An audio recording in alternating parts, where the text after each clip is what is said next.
How did your community punish you for growing up? When I was a kid, growing up in this small, hyper-conservative town that could have been ripped out of some dystopian novel, every little step away from normal felt like setting myself on fire just to stay warm. My community did more than just punish me. They tried to erase me completely, like I was one of those weeds that you rip out before it roots. I grew up queer and very visibly soft-lipping my hair, rocking neon clothes, and being loud about my identity starting from middle school. To an average town, that's like waving a red flag. I wasn't just different, I was outright defiant. And in a place where defiant happens to be the synonym for pure evil, I was public enemy number one by the time 7th grade rolled around.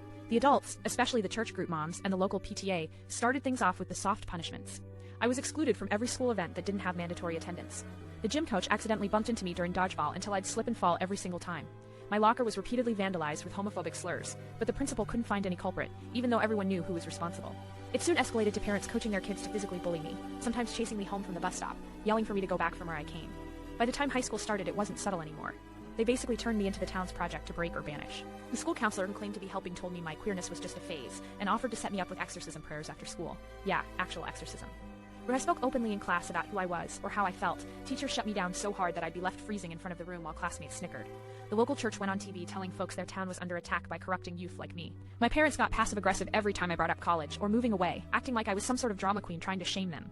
The worst came during senior prom, when I decided to go with my boyfriend, a quiet kid who wore his leather jacket like armor. The PTA tried to strip prom privileges from us, hid us from the official photos, and many parents packed the gym just to watch and sneer. When an anonymous perp poured glue over the seats in the gym, suddenly everyone was blaming us for ruining the night. I was suspended for a week, even though I wasn't anywhere near where the glue was. See, this town thrived on a single industry run by a local magnate, a man whose identity was so tightly wrapped around public image that any scandal could crush his business overnight. One day, I randomly stumbled on a thread from an anonymous tip line where people were airing grievances, secret affairs, illegal money flows, shady land grabs. I realized that whoever was behind those accounts wasn't me, but I could piece together a puzzle from those whispers. Over months, I connected the dots, digging up dirt on this magnate and his cronies' drug smuggling through construction sites, paying off officials, and covering up abuse scandals in the town's deepest corners. Instead of fighting those bullies with fists or words, I gathered receipts.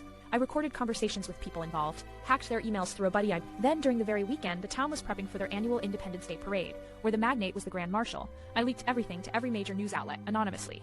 By the time the parade started, the town's cell phone networks were flooded with news alerts. The magnate was arrested, live, in the middle of his self-congratulatory speech. The local officials were outed for colluding, resigning en masse. Parents who bullied me publicly apologized, many moved away in shame, and the church lost its influence overnight. The school finally awarded me a scholarship with honors in the end, but I'd already bounced far away, knowing I belonged nowhere near that poison pit. I still get messages from some townsfolk, either thanking me for exposing the truth or begging for forgiveness like ghosts at midnight. My community tried to break me, but instead I became their reckoning. And honestly, watching the whole town's hypocrisy crumble like glass while I lived my truth out loud, that was the sweetest revenge I ever had.